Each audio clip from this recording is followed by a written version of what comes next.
रियासत में मुतादी अमराज कंट्रोल मुहिम के दूसरे मरहले की हुई शुरुआत। वजीर आला योगी आदित्यनाथ ने कहा, कोरोना की तरह मुतादी अमराज से भी डॉक्टर करेंगे मुकाबला।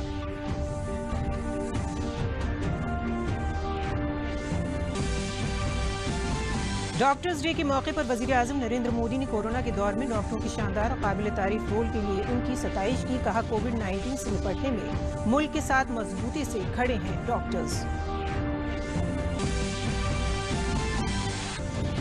मुल्क में कोरोना इन्फेक्शन के कंटेनमेंट जोन से बाहर सरगर्मियां शुरू करने के लिए अनलॉक 2 की नई रहनुमा हिदायत में नाफिज। कंटेनमेंट इलाके में लॉकडाउन 31 जुलाई तक सख्ती से रहेगा नाफिज।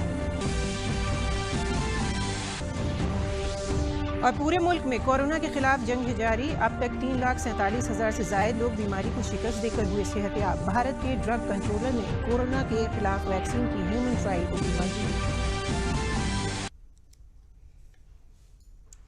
आदाब, मैं हूं नगमा इरफान। खबरें अब तफसील से। वजीर आला योगी आदित्यनाथ ने आज मुतादिद अमराज कंट्रोल होम के दूसरे मरहले की शुरुआत की। मुतादिद अमराज कंट्रोल मुहिम की शुरुआत के मौके पर उन्होंने कहा कि कोरोना की तरह ही मुतादिद अमराज से भी डॉक्टर्स मुकाबला करेंगे। वजीर आला जनाब योगी ने आम लोगों से अपील करते हुए कहा कि अनलॉक 2 में लोग अगर एहतियात नहीं करेंगे तो कोरोना तेजी से फैलेगा। उन्होंने कहा कि कोरोना वबा में यूपी जैसी बड़ी आबादी वाली रियासत में बहुत बेहतर काम हुआ है। आज कोविड-19 अस्पतालों में करीब 1.5 लाख बेड हैं। जल्द ही जांच को बढ़ाकर 30,000 यौमिया किया जाएगा। वजीर आला योगी आदित्यनाथ ने कहा कि साल 2016 और 2017 में यूपी में सिर्फ इंसेफेलाइटिस से हर साल 600 से ज्यादा अमवात होती थी। अगर इसके बाद के बरसों की आदद शुमार पर नजर डालेंगे तो मुसलसल इन अमवात की तादाद कम हुई है। साल 2019 तक ये कम होकर 126 तक आ गई थी। उन्होंने कहा कि जिस तरह से इस साल कोरोना के दौर में सफाई और सैनिटाइजेशन की मुहिम चली, इससे इन अमवात में और कमी आएगी। वजीर आला योगी आदित्यनाथ ने इस मौके पर खुसूसी सफाई टीम को हरी झंडी दिखाई। ये सफाई टीम पूरी रियासत में गांव और मोहल्ले में जाकर सफाई और सैनिटाइजेशन का काम करेगी। लोगों को उल्टी, दस्त, जेई और एईएस वगैरह मुतादी अमराज से बचाने के लिए उन्हें बेदार किया जाएगा। ये मुहिम 31 जुलाई तक जारी रहेगी। मलेरिया, फाइलेरिया, डेंगू, कालाजार, चिकनगुनिया, डायरिया, ये सभी प्रकार की बीमारियां किसी न किसी रूप में थोड़ी सी असावधानी से किसी के लिए भी जानलेवा साबित हो सकती है। इसलिए इसके प्रति जन जागरूकता के व्यापक अभियान को लेने के साथ ही बचाव के व्यापक कार्यक्रम को आगे बढ़ाना है। छोटे से अभियान के कारण कैसे व्यापक पैमाने पर जनहानि को रोका जा सकता है। 3 वर्ष के दौरान प्रदेश के अंदर जो कार्यक्रम हुए हैं, 2016 में प्रदेश में अकेले इंसेफ्लाइटिस से मौत 600 से ज्यादा होती है। 17 में भी 600 से ज्यादा मौतें होती हैं, लेकिन 18 और 19 के आंकड़ों को अगर आप देखेंगे तो लगातार उसमें घटोतरी हुई है और 2019 में ये घट करके केवल 126 तक आ गई थी। और मेरा अनुमान है कि इस वर्ष जिस तरीके से कोरोना वायरस में व्यापक जन जागरूकता के कार्यक्रम, स्वच्छता और सैनिटाइजेशन का कार्यक्रम चला, इसे हम निरंतर और तीव्र गति के साथ आगे बढ़ा दें कि मौत के आंकड़े इस वर्ष भी विगत वर्ष की तुलना में आधे से भी हम और भी न्यूनतम स्तर पर लाने में सफल हो सकते हैं, जिसमें नगर विकास, ग्राम्य विकास, पंचायती राज, महिला और बाल विकास, बेसिक शिक्षा, माध्यमिक शिक्षा, दिव्यांगजन कल्याण विभाग, इन सभी को एक साथ जोड़ करके हर विभाग अपने अपने स्तर के कार्यों को समयबद्ध ढंग से आगे बढ़ा सके। इस दिशा से जो कार्यक्रम प्रारंभ हुआ है, मैं धन्यवाद दूंगा स्वास्थ्य विभाग को कि कोरोना की जंग में बेहतर लड़ाई लड़ने के साथ ही पूरे देश के अंदर और दुनिया के अंदर उत्तर प्रदेश जैसे भारी भरकम आबादी के राज्य में न केवल बेहतरीन स्वास्थ्य सुविधा देने का प्रयास अपने स्तर पर स्वास्थ्य विभाग ने प्रारंभ किया, जिसमें इंफ्रास्ट्रक्चर डेवलपमेंट से लेकर के टेस्टिंग लैब्स की फैसिलिटी को बढ़ाने को लेकर के बेहतर उदाहरण प्रस्तुत किया है अंतर विभागीय समन्वय के माध्यम से। और हर एक विभाग ने लग करके इस पूरे कार्यक्रम को सफलतापूर्वक आगे बढ़ाया। 24 करोड़ लोग उत्तर प्रदेश के अंदर कोरोना कालखंड में भी भारत सरकार के सहयोग से पूरी तरह सुरक्षित अपने आप को महसूस कर रहे हैं। एक कार्यक्रम जहां इसको हमने सफलतापूर्वक आगे बढ़ाया है, वहीं साथ ही साथ कोरोना से भी लड़ेंगे और हर प्रकार के संचारी रोगों को भी हम प्रभावी ढंग से रोकेंगे। इस एक दृढ़ निश्चय संकल्प के साथ आज जो एक अभियान प्रारंभ हो रहा है, मैं स्वास्थ्य विभाग और सभी संबंधित विभागों का आह्वान करूंगा कि वे अपने अपने कार्यों को युद्ध स्तर पर। आज मुल्क में डॉक्टर्स डे मनाया जा रहा है। ये खास दिन सेहत के शोबे में काम करने वाले उन तमाम डॉक्टरों के नाम वक्फ है जो कि हर सूरत हाल में डॉक्टरी अक़दार को बचाए रखते हुए अपना फर्ज निभाकर मरीजों को बेहतर से बेहतर इलाज मुहैया कराते हैं। खासकर मौजूदा वक्त में कोरोना के चैलेंजेस के पेश नज़र डॉक्टर्स का रोल बहुत अहम हो गया है। बेहद नाजुक हालात में कोरोना के इन्फेक्शन के खतरे के बावजूद हमारे डॉक्टर्स दिन रात एक कर खिदमत खल्क के काम में लगे हुए हैं। सदर जमहूरिया रामनाथ कोविंद ने डॉक्टर्स डे के मौके पर डॉक्टरों की ईसार और उनके काम के जज्बे को सलाम किया। अपने ट्वीट में सदर जमहूरिया ने कहा कि डॉक्टर्स डे के मौके पर सभी डॉक्टरों को मेरी नेक ख्वाहिशात। हम सभी कोविड-19 आलमी वबा के खिलाफ लड़ाई में डॉक्टर्स की बेलौस खिदमत के तय शुक्रिया अदा करते हैं। मुल्क आपके फराइज की अंजामदेही और ईसार के जज्बे को सलाम करते हैं।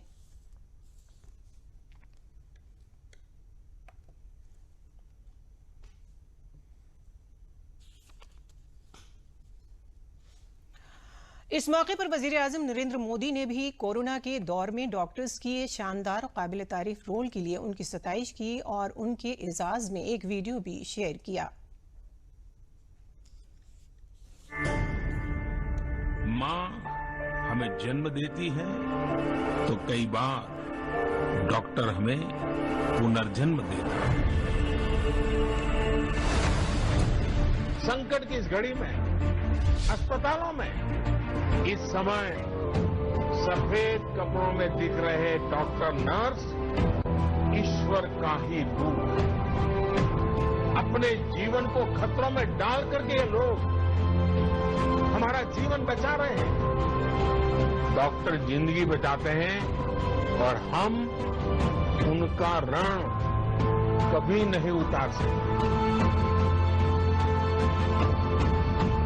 ये हम सबका दायित्व है कि जो देश की सेवा करते हैं, जो देश के लिए खुद को खपाते हैं, उनका सार्वजनिक सम्मान हर पल होते रहना चाहिए।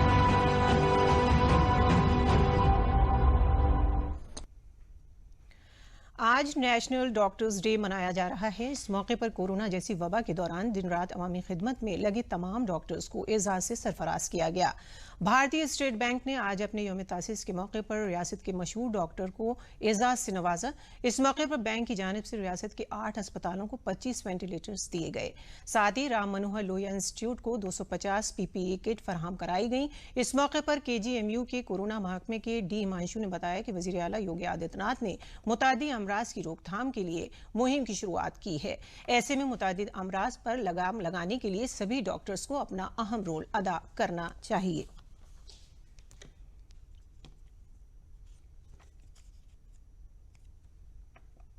आज डॉक्टर्स डे और बैंकर्स डे दोनों है और इस विषय में मैं कहना चाहूँगा कि दोनों जो डॉक्टर्स एंड बैंक के जितने कर्मचारी हैं पिछले 4 महीने से काफ़ी आप जानते हैं इस कोविड की जो परेशानी चल रही है उस पर काफ़ी लोग एक्टिव रहे हैं।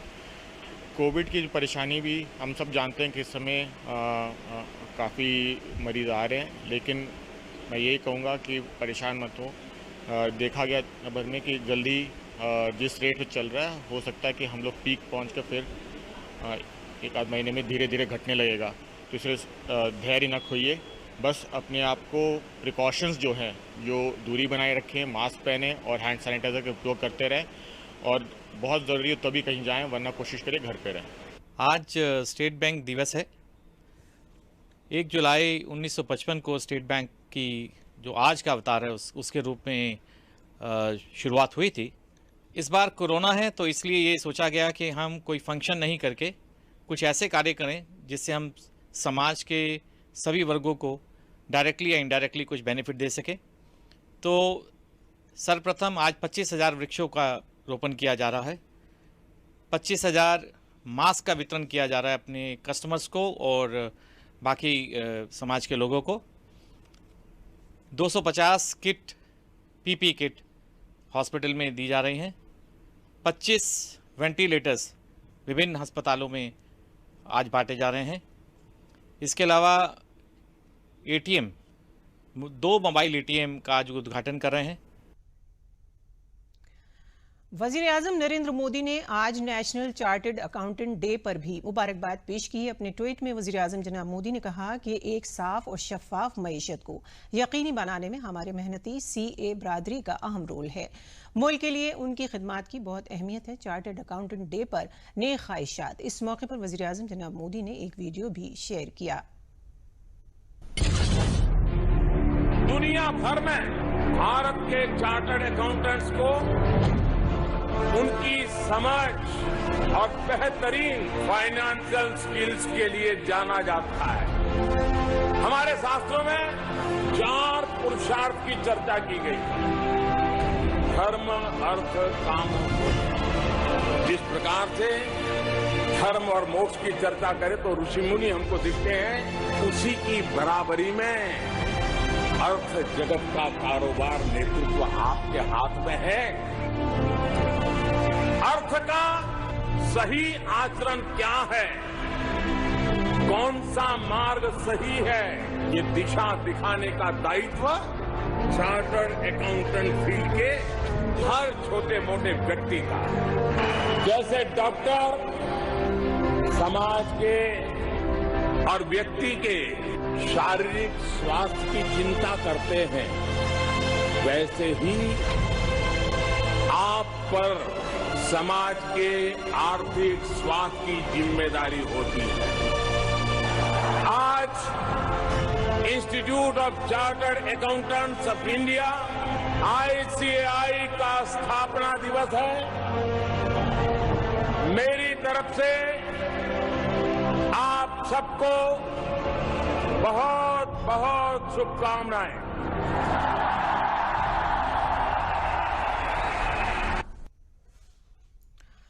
कोरोना इन्फेक्शन के कंटेनमेंट जोन से बाहर सरगर्मियां शुरू करने के लिए अनलॉक 2 की नई रहनुमा हिदायत नाफिज हो गई हैं।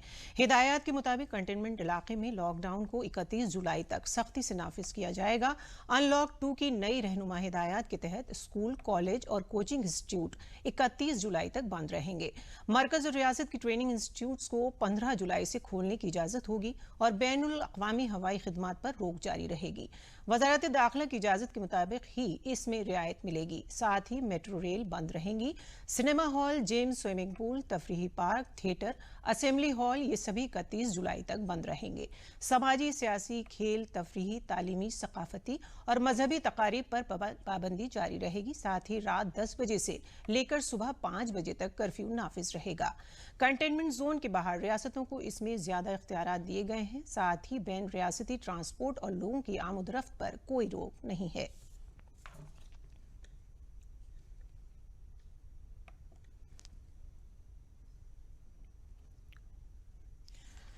पूरा मुल्क कोरोना के खिलाफ जंग लड़ रहा है। कोरोना से जुड़े आदाद-ओ-शुमार की बात करें तो इस वक्त मुल्क में कुल 2,20,114 एक्टिव मामले हैं। अब तक 3,47,978 लोग बीमारी को शिकस्त देकर सेहतयाब हो चुके हैं। वहीं 17,400 लोगों की अब तक कोरोना के सबब मौत हो चुकी है।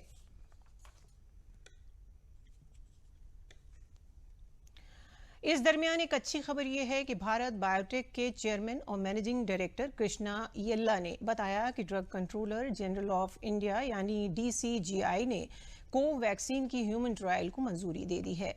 इसके प्री केमिकल ट्रायल कामयाब रहे थे। इसके बाद इंसानों पर ट्रायल को मंजूरी दी गई।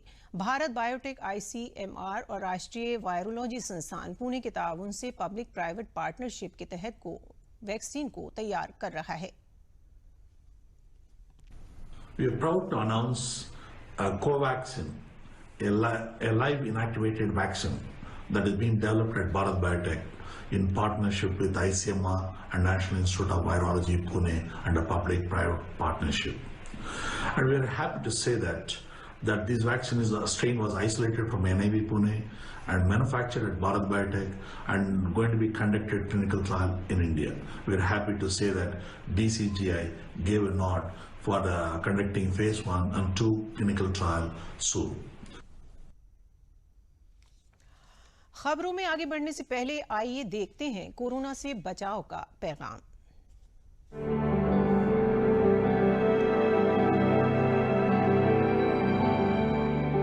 नमस्ते, मैं नागेंद्र सिंह, वास्ता स्पेशलिस्ट यूनिसेफ लखनऊ से कोविड-19 से बचाव हेतु होम सैनिटाइजेशन के बारे में कुछ महत्वपूर्ण जानकारी आपसे साझा करना चाहूँगा।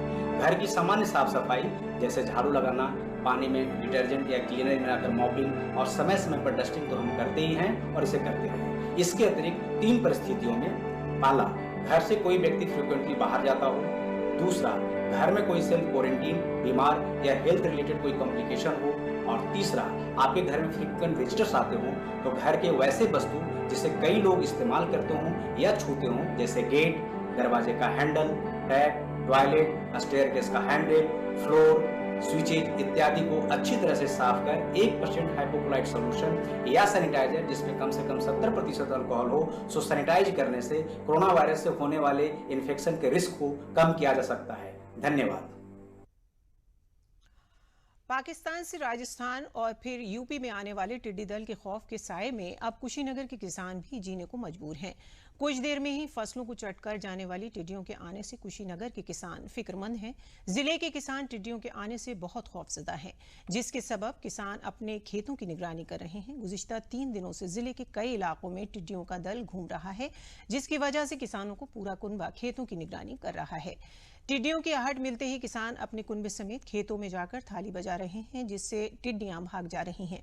फसलों को टिड्डियों के कहर से बचाने के लिए इंतजामिया भी तैयार है। महकमे ज़राअत के अफसर कैंप करके हालात पर नजर रखे हुए हैं। जहां भी टिड्डी के आने की आहट मिलती है, वहां फायर ब्रिगेड की गाड़ियों की मदद से कीमियाई दवाओं का छिड़काव किया जा रहा है, जिससे टिड्डियों का दल या तो भाग जा रहा है या फिर उनकी मौत हो जाती है। टिड्डियों का प्रकोप इस जिले में कुशीनगर में फायर ब्रिगेड की गाड़ी, कृषि रक्षा रसायन लेके जो उनको मारने क्लोरीपाइरीफास 20%, तो रात ही से कंट्रोल किए। हमारे पास पर्याप्त दवा है। चीनी मिल के भी पास 600 लीटर दवा है। हम भी 150 लीटर गाड़ी में हर समय दवा लेके चलते हैं। जहाँ भी किसानों का फ़ोन आता है और ठहरा हुआ है, फायर ब्रिगेड की 5 गाड़ियाँ हैं और 5 तैनात रहती है। उसमें किसानों ने ताली थाली जो भी हो आवाज़ करने वाले, ये बहुत डरपोक किड्डा है, आवाज़ सुनते ही भागता है, बजाए वो लोग भागे। लेकिन कुछ इनका हिस्सा टूट के आ गया आपके इस क्षेत्र में, बिशनपुरा ब्लॉक, पड़ौना होते, नेबुआ नौरंगिया होते, फिर खड्डा पहुंची और खड्डा पहुंचकर ये जो है एक बंधे के पास गांव है, वहां से फिर बिहार निकल गए सब। फर्रुखाबाद जिले के कायमगंज तहसील, जो कि फल पट्टी के तौर पर भी मशहूर है, शनिचर की शाम को कई बड़े टिड्डियों के दलों ने कई गांवों की फसलों पर एक साथ हमला कर कई फसलों को काफी नुकसान पहुंचाया। इत्तला मिलते ही जिले के महकमे ज़राअत के अफसरान मुलाजमीन की टीम ने शाम को ही पहुंचकर और रात में रुककर ड्रोन की मदद से छिड़काव करके काफी तादाद में टिड्डियों को मारा और भगाया। खेतों में गांव के लोग दिन में मर्द, खवातीन और बच्चों ने थाली, पटाखे और मोटरसाइकिलों के हॉर्न बजाकर टिड्डियों को भगाया, लेकिन फिर आसमानी मुसीबत बनकर आई ये टिड्डियां किसानों को काफी नुकसान पहुंचा गईं। इत्तला मिलते ही भारत सरकार ने 23 माहिरीन की टीम को रात में ही फर्रुखाबाद भेजकर टिड्डियों से फसल का बचाव कराया। अगले दिन दोपहर बाद जिला मजिस्ट्रेट मानवेंद्र सिंह ने अपनी टीम और दिल्ली से और जिले के महकमे ज़राअत के माहिरीन की टीम के साथ हेडक्वार्टर से 50 किलोमीटर दूर आबाद गांव, जोगपुर वगैरह गांव में पहुंचकर टिड्डियों से हुए नुकसान का अंदाजा लगाया।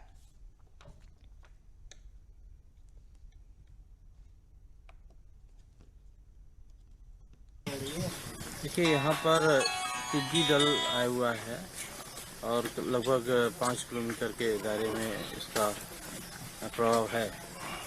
तो कल से हमारी टीमें लगी हुई हैं। एक टीम भारत सरकार से आई हुई है और 2 टीमें हमारी हैं। जितने भी संसाधन हमारे पास हैं उनका हम उपयोग कर रहे हैं और उनके माध्यम से हम इंसेक्टिसाइड का छिड़काव करवा रहे हैं, जिससे कि अधिक से अधिक संख्या में मारी जाए। तो काफ़ी संख्या में मारी गई हैं, बहुत हल्की फुल्की सी हैं, जो आज रात में जब ये शक्ल कर जाएंगी तो फिर इस बार हम लोग इंसेक्टिसाइड का छिड़काव करवाएंगे और जो भी नुकसान है उसका हम लोग उसका आकलन करवा रहे हैं और जो सीमा से अधिक नुकसान हुआ तो उनको कंपनसेशन भी दिया जाएगा। फतेहपुर जिले के छोटे से गांव बाबूपुर के रिहायशी सत्येंद्र पटेल एयरफोर्स से सुबुकदोश होने के बाद माहौलियात को आलूदगी से पाक करने के मकसद से नींबू की बागबानी शुरू की। शुरुआत में उन्हें काफ़ी दिक्कतें आईं, लेकिन फसलों की मुख्तलिफ ज़राए से मालूमात हासिल करते हुए सत्येंद्र आज नींबू की फसल से अच्छी पैदावार के साथ अच्छा मुनाफा कमा रहे हैं। उन्होंने बताया कि हम बागबानी में कीमियाई खादों का इस्तेमाल नहीं करते, बल्कि वर्मी कॉम्पोस्ट का इस्तेमाल करते हैं, जिससे मिट्टी की पैदावारी ताकत कायम रहती है। सत्येंद्र से सबक लेकर गांव के दीगर किसान भी बागबानी की तरफ रागिब हो रहे हैं। वहीं इसी सिलसिले में ज्यादा मालूमात फराहम कराते हुए जिला बागबानी अफसर राम सिंह ने बताया कि अगर कोई किसान बागबानी करता है तो उसकी महकमे बागबानी की जानिब से मुख्तलिफ मुद्दों के तवस्सुस से मदद की जाती है, जिससे किसानों की आमदनी में यकीनी तौर से इजाफा होगा और किसान खुद कफील बन सकेंगे। नींबू का बाग वैसे काफ़ी हद तक ठीक भी है, क्योंकि वर्ष में लगभग 2 बार ये फसल देता है, एक बार अधिक मात्रा में इस सीजन वाली और जाड़े में भी फलता है, तो 2 बार हमको इसका रेट भी मिल जाता है। हम काफ़ी तो आजकल जो इंटरनेट से सुविधाएं उपलब्ध हैं, कृषि दर्शन वगैरह से देख करके, और जब कभी हम ऑफिस जाते हैं तो वहाँ मिलते हैं तो काफ़ी जानकारी वहाँ से मिल जाती है और उसी आधार पर हम अपना बाग में सब प्रयोग करवाते हैं। पटेल ग्राम बाबूपुर, ब्लॉक खजुआ, फतेहपुर के निवासी हैं। इन्होंने नींबू लगा रखा है। ये मिलिट्री से रिटायर्ड हैं और इनके लगभग 2 हेक्टेयर में नींबू के 370 पौधे लगे हुए हैं, जिसका रोपण इन्होंने 2013 में किया था। और इस नींबू से 2019 में इनको 1 लाख रुपए में ये पूरी बाग इनकी बिकी हुई थी। इसके अलावा ये भी बताना है कि जो अंतर फसलें होती हैं नींबू के खेत में, उसके साथ साथ वो 25,000 रुपये में लगभग उन्होंने इसको भी बेचा था। तो ये 1.25 लाख रुपए जो इनको 2 हेक्टेयर में मिला है, ये बहुत अच्छा है और धान गेहूं की तुलना में अच्छा उत्पादन इनका हुआ है। देही इलाके की खवातीन को सेल्फ हेल्प ग्रुप की तवज्जो से खुद कफील बनाने के लिए राज्य ग्रामीण आजीविका मिशन की स्कीमें चला रहा है। महिला किसान शक्तिकरण परियोजना ग्रुप की खवातीन में बदलाव ला रहा है। इसी को देखते हुए पहुंचे जिला मजिस्ट्रेट, एसपी और डिप्टी कमिश्नर ने खवातीन के साथ धान की रोपाई कर उनका हौसला बढ़ाया। इसके साथ ही अफसरान ने भारत माता ग्राम संगठन की गणेश स्वयं सहायता समूह की खवातीन की जानिब से तैयार की गई पोषण वाटिका, किचन गार्डन, बोरा बगीचा, वर्मी कॉम्पोस्ट वगैरह से तैयार की गई खाद को देखा। साथ ही खवातीन के साथ बैठकर काम पर बातचीत की।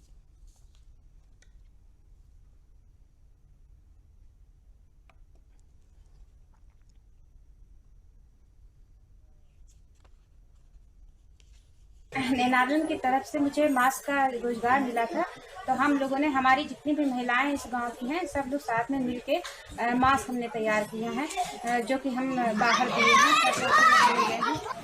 अपना कोई समूह ऑर्गेनिक खाद बना रहा है, जैसे गणेश समूह हमारा ऑर्गेनिक खाद, वर्मी कंपोस्ट, और ये पशुपालन भी इसमें होता है। कुछ महिलाएं भी पशुपालन, भैंस पालन, और मतलब कोई भी दुकान कर रहा है। जितने भी सदस्य हैं कुछ ना कुछ काम कर रहे हैं, लेकिन मेरे समूह में वर्मी कंपोस्ट और ये भी खाद का भी काम होता है, तो मेरे परिवार में ही। और जितने समूह हैं 9 समूह में कुछ ना कुछ काम होता है। इससे 4-5 यहाँ चल रहे हैं समूह और 4 मेरे त्रिकोली गांव में चल रहे हैं। ग्राम पंचायत टांड, मजरा तुरकौली, विकासखंड सूरतगंज में राष्ट्रीय ग्रामीण आजीविका के महिला किसान सशक्तिकरण परियोजना के अंतर्गत श्री विधि से धान की रोपाई का कार्य किया गया। सभी उपस्थित महानुभावों द्वारा महिलाओं के किचन गार्डन, पोषण वाटिका, वर्मी कंपोस्ट, नेडफ आदि का अवलोकन किया गया। जिलाधिकारी महोदय तथा उपस्थित सभी महानुभावों द्वारा महिलाओं से भी वार्ता की गई तथा ग्राम संगठन के क्रियाकलाप भी देखे गए। बुंदेलखंड इलाके की खुश्क साली से मुतासिर चित्रकूट जिले में बारिश की एक एक बूंद को बचाने के लिए जहां मरकजी और रियासती हुकूमत मुतादिद प्रोग्राम चला रही हैं, वहीं अब रेलवे ने भी बारिश के पानी को जमा करने के सिलसिले में काम शुरू कर दिया है। इसी सिलसिले में चित्रकूट धाम करवी रेलवे इंतजामिया ने भी जेर जमीन आबी सतह में इजाफे के लिए काम शुरू कर दिया है। पानी को यकजा करने के बंदोबस्त के लिए रेन वाटर हार्वेस्टिंग सिस्टम के तवस्सुस से बारिश के पानी को बर्बाद होने से बचाने के लिए कॉलोनियों समेत पूरे अहाते में जदीद जापानी तकनीक से 8 बड़े मॉड्यूल टैंक बनाए जा रहे हैं। इससे बारिश के पानी को महफूज कर रिचार्ज पिट के तवस्सुस से जेर जमीन आबी सतह में इजाफा किया जा सकेगा। इसकी खास बात यह है कि इसमें छतों ग्राउंड से आने वाला पानी पूरी तरह छन कर साफ पानी के तौर पर भी जमीन के अंदर बोर के तवस्सुस से जाएगा। रेलवे की इस पहल का मकामी लोगों ने भी खैर मकदम करते हुए कहा कि गर्मियों में यहाँ पानी की बहुत किल्लत रहती है, ऐसे में बारिश के पानी को महफूज करने से यकीनी तौर पर वाटर लेवल बढ़ेगा और बारिश का पानी भी बर्बाद होने से बचेगा। ग्राउंड लेवल रिचार्ज इंक्रीज करने के लिए, ग्राउंड वाटर लेवल इंक्रीज करने के लिए यह काम किया जा रहा है। हमारा क्रॉस वेव है, इसको सेट किया जाता है, इससे रिचार्ज पिट बनाए जाते हैं और बोर के थ्रू, इसमें एक बोर हुआ है, इस बोर के थ्रू ग्राउंड में जमीन में नीचे पानी जाता है, जिससे हमारा ग्राउंड का वाटर लेवल इंक्रीज होता है। बुंदेलखंड है और सूखे की मार अक्सर झेलता रहता है और जब भी गर्मी का सीजन आता है तो गर्मी के सीजन में जलस्तर एकदम न्यूनतम स्तर पे हो जाता है कि बड़ी दिक्कतें होती हैं। एक अच्छा प्रयास शुरू किया है सरकार ने कि जल संचयन के लिए एक अच्छी सी टेक्निक लाई है, सोकपिट टेक्निक लाई है, जिससे जब वाटर लेवल बढ़ेगा। और सबसे अच्छी टेक्निक मुझे, मेरी जो वार्ता हुई मैंने पता किया तो उन्होंने कहा कि स्वच्छ जल मिलेगा। ये एक अच्छी बात है, हमारा जो वर्षा का पानी है वो बर्बाद ना हो और हम उसे कैसे कलेक्ट करके और उपयोग में ला सकें। तो ये एक अच्छी पहल है और मैं इस पहल का स्वागत करता हूँ। ये जो वर्षा का पानी जो क्वार्टरों पर, छतों पर आया और वहाँ से फिर बह के नदी नाले में जाके वेस्ट हो जाता है, उसको बचाने के लिए क्या किया जा रहा है कि वहाँ पे वो पानी व्यर्थ ना जाए और उस पानी को साफ करके बोर में डाल दिया जाए, जिससे कि जो भूमि ग्राउंड वाटर का जो लेवल है वो रेज हो, यानी कि भूमिगत पानी रिचार्ज हो सके। वाराणसी में कोविड वबा के सबब बेरोजगार हो चुके महाजर मजदूरों के घर वापसी मुसलसल हो रही है। ऐसे में महाजर मजदूरों के सामने घर में रोजगार एक बड़ा मसला था, लेकिन मरकजी हुकूमत की जानिब से प्रधानमंत्री गरीब कल्याण योजना से मजदूरों को रोजगार फराहम कराया जा रहा है। जहां मनरेगा के तहत उनको रोजगार दिया जा रहा है, वहीं उनकी स्किल मैपिंग कराकर उनको उनकी स्किल के हिसाब से भी रोजगार मुहैया कराया जा रहा है। इसी सिलसिले में खादी ग्राम उद्योग आयोग वाराणसी की जानिब से 300 महाजर मजदूरों को इलेक्ट्रिक चाक की तकसीम की जाएगी, जिसके तहत पहले फेज में 60 मजदूरों की ट्रेनिंग खादी आश्रम सेवापुरी में जारी है। ट्रेनिंग मुकम्मल करने के बाद इन मजदूरों को इलेक्ट्रिक चाक की तकसीम की जाएगी, जिससे ये मजदूर घर पर ही रहकर अपना गुजर बसर चलाएंगे। मुख्तलिफ रियासतों से आए मजदूरों ने आने की वजह से हम लोग गाँव आए। 15 दिन के बाद हम लोग घर पर ही कुनबे के साथ रहकर काम करेंगे और इलेक्ट्रिक चाक से हमारी आमदनी ज्यादा होगी और हमें बाहर नहीं जाना पड़ेगा। वहाँ पे हो गया है, अभी देखो कितने दिन में चाको मोदी जी के उपकार से मिलने वाला है हम लोग को, तो उस हिसाब से देंगे। और चाको मोदी जी के आवेदन से सब मतलब हम लोग परिवार में रहेंगे। यहाँ पे वो बाहर जाने की कोई आवश्यकता, जब हम लोग को यहाँ पे सुविधा हो जाएगी तो हम लोग बाहर जाके क्या मिलेगा वहाँ पे। और हम लोग यहाँ पे हर चीज़ करेंगे, जो कुम्हार बनाते हैं मिट्टी का, जो मतलब कि पुरवा हुआ, दिया हो गया, और हर चीज़ जो मिट्टी का बर्तन है हर चीज़ बनाएंगे हम लोग, ताकि बाहर जाने की कोई हमें ज़रूरत नहीं है। हम लोग, मैं फतेहपुर में रहता था इस कोरोना के पहले, और जब से कोरोना स्टार्ट हुआ है, जब गाड़ी चलने लगी, बस चलने लगी, तो हम अपने गांव आ गए। और गांव आने पर पता चला कि हमारे ब्लॉक में जो खादी ग्राम उद्योग है वहाँ पे ये इलेक्ट्रिक चाक का प्रशिक्षण हो रहा है। प्रशिक्षण देने के बाद हम लोगों को चाक मिलेगा और हम उस चाक से अपने परिवार के बीच ही रहकर उस अपने जो कुल्हड़ बनाते हैं, गुल्लक बनाते हैं, ये बिजनेस करेंगे। और ये इलेक्ट्रिक चाक मिलने की वजह से इलेक्ट्रिक चाक हम लोगों को मिल जाएगा, अपना स्वरोजगार हम लोग कर लेंगे। इसके लिए हम प्रधानमंत्री मोदी जी का तहे दिल से धन्यवाद करते हैं।